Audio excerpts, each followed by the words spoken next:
عبد الله غمامط، الكاتب العام للجامعه الوطنيه للتعليم التوجه الديمقراطي. اليوم كنحضروا في لقاء تواصلي باقليم تازا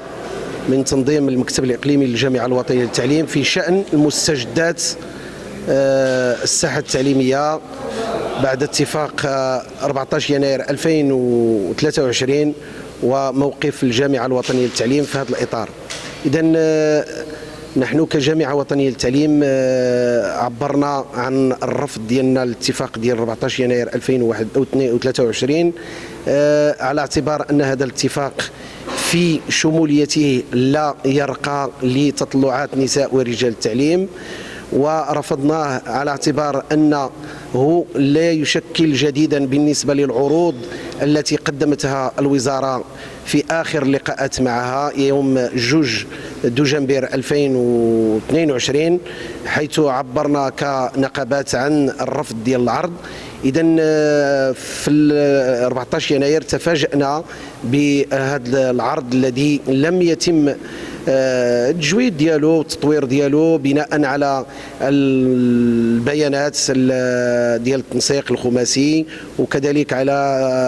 المداخلات والملاحظات التي قدمها يعني التنسيق النقابي في اللقاءات مع الوزير. ومن أهم يعني الملاحظات أو المطالب التي قدمنا هو المطلب الأول المتعلق بالزيادة في الأجور التي نعتبرها أولوية يعني في اللحظة، على اعتبار يعني نسبة التضخم المرتفعة والتأثير ديالها على القدرة الشرائية ديال عموم المواطنين والمواطنات ومن بينهم الموظفين ديال قطاع التربية الوطنية. كذلك المطلب الثاني هو المطلب المتعلق بالإدماج الفوري والجماعي لجميع الأساتذة والأطر ديال الدعم المفروض عليهم التعاقد في الوظيفة العمومية بشكل واضح وبدون لف ولا دوران. المطلب الثالث الذي يعني شكل نقطة يعني الاختلاف هو المطلب ديال عدم ورود يعني الملف ديال التعليم الأولي داخل المحضر ديال الاتفاق، لأنه لا يعقل أننا في وزارة ديال تحميل اسم التعليم الأولي ولكن ما يتمش يعني الاستجابة للمطلب ديال المربيات والمربو ديال التعليم الأولي وتركهم يعني فريسة التدبير المفوض لدى الجمعيات والهيئات. كذلك المطلب المتعلق بالمقصيين والمقصيات من خارج السلام، وهذه الفئة التي هي من الفئات الكبيرة والمتضررة واللي للأسف مطلبها يعني كان هو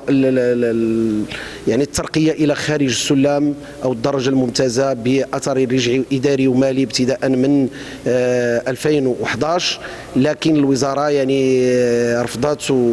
واقترحت فقط يعني 1/1/2024، وحنا اعتبرنا بأن 1/1/24 يعني غادي لا يشكل جوابا لعموم المتضررين والمتضررات، بقدر ما هاد النقطة أو هذا الاتفاق غادي يشكل يعني غيخلق متضررين ومتضررات آخرين، وهو ما يعني نعاينه الآن أنه يعني واحد الجيش من نساء ورجال التعليم اللي خرجوا التقاعد قبل 22 واللي عندهم سنوات طويلة في السلم 11 وتحرموا من الحق ديالهم بهذا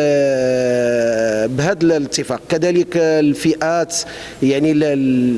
ديال 23 و24 و25 و26 كلهم ما غيستافدوش يعني على مستوى المعاشات، ما غيستافدوش من هذا الاتفاق، وبالتالي هذا الاتفاق يعني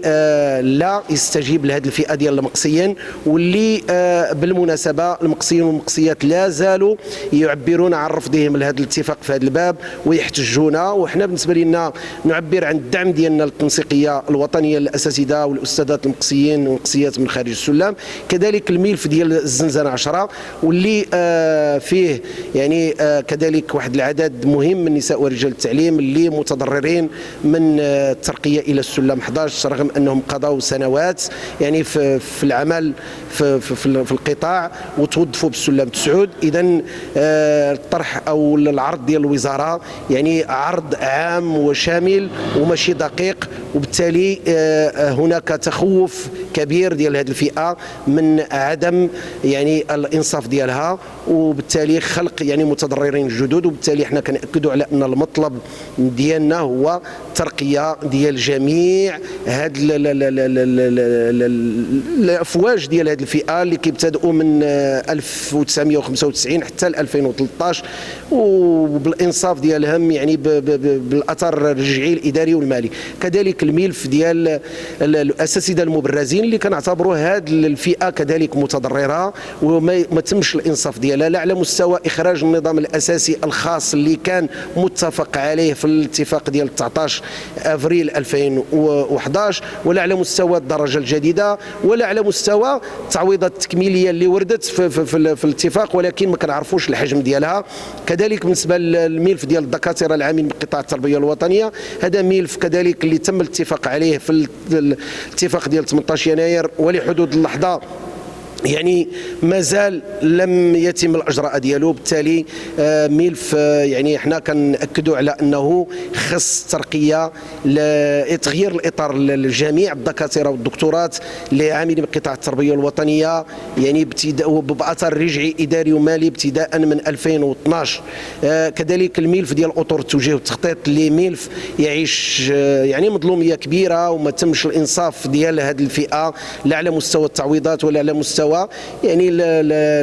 توحيد الاطار كمطلب يعني اساسي واللي المنظومه في حاجه اليه، وتجاوز الازدواجيه المفتعله على مستوى يعني هذه الفئه. كذلك الملف ديال المساعدين الاداريين والتقنيين اللي تم الاتفاق عليه في النظام في الاتفاق ديال 18 يناير ومازال يعني ما تمش الاجراء ديالو، ونتمناو على انه يعني العمليه ديال الادماج ديالهم في الوظيفه في النظام الاساسي ديال القطاع وتمتيعهم كذلك بالسلم العاشر بدل السلم التاسع، وكذلك يعني تمتيعهم بالتعويضات التكميليه يعني محترمه كما هو يعني وارد في الملف المطلبي ديال هذه الفئه. كذلك الاداره التربويه اللي فعلا كاين ازدواجيه على مستوى هذه الفئه، هناك المسلكيون هناك الاسناديون. نتمناو على انه يتم انصاف الفئتين. الفئه ديال الاسناديين الان يعني ضحات بشكل كبير ويعني قديمه في المنظومه وتحملت المسؤوليه بشكل كبير، وبالتالي نتمناو على انه يتم يعني يعني الانصاف ديالها. وكذلك الاخوان والاخوات المسلكيين اللي الان يعني هم الاطر الحديثه على مستوى الاداره التربويه واللي كذلك خص يعني الاستجابه للمطالب ديالها. وبالمناسبه كنعلنوا التضامن ديالنا مع الفئه ديال المتدربين والمتدربات بالمراكز الجهويه لمهن التربيه والتكوين اللي خايدين معارك من اجل المطالب ديالهم العادله والمشروعه المتمثله في ضروره الاحتفاظ بالاقدميه ديالهم في الاطار من اجل انهم يستفدوا من الاطار من الدرجه يعني الممتازه. كذلك الملف ديال الملحقين الاداره والاقتصاد، والملف ديال التقنيين، والملف ديال المهندسين، والملف ديال المتصرفين، والملف ديال المحررين، كل هذه الفئات لم تدرج داخل الاتفاق. اذا كأن هاد الناس ما كيشتغلوش، ما كاين مهندسين، ما كاين تقنيين، ما كاين متصرفين، ما كاينش المحررين، اذا هذه الفئات كلها. كذلك كان نأكدوا على الفئه ديال المفتشين اللي غايبه على مستوى المحضر ديال الاتفاق، ما عدا يعني النقطه المتعلقه بالتعويضات واللي غامضه واللي ما عارفينش، ولكن هناك مطالب تتعلق بالاستقلاليه الوظيفيه لهذه الفئه ومطالب اخرى بشروط العمل وادوات العمل الى غير ذلك. اذا كنأكدوا على انه المحضر يعني لم يستجيب لهذه المطالب ديال هذه الفئات. كاين فئه مهمه اللي كتعتبروا شيوخ التربيه اللي هم ضحايا النظامين، واللي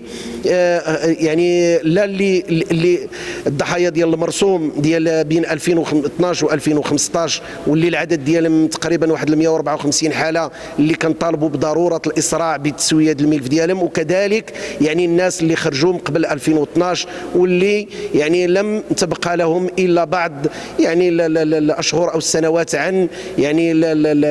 عن استيفاء يعني 10 سنوات للترقيه الى خارج السلم. كنطلبوا بضروره يعني الترقيه ديال جميع الضحايا النظامين، لانهم فعلا يعني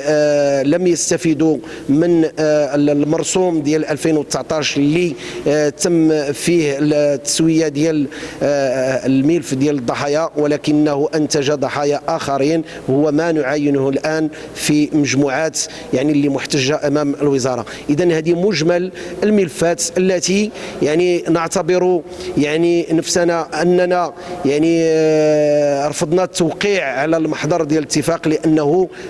في مجمله لم يفي بالغرض ولم يفي بالانصاف لهذه الفئات التي يعني هي جزء من المنظومه وهي تؤدي مهامها وكانت معنيه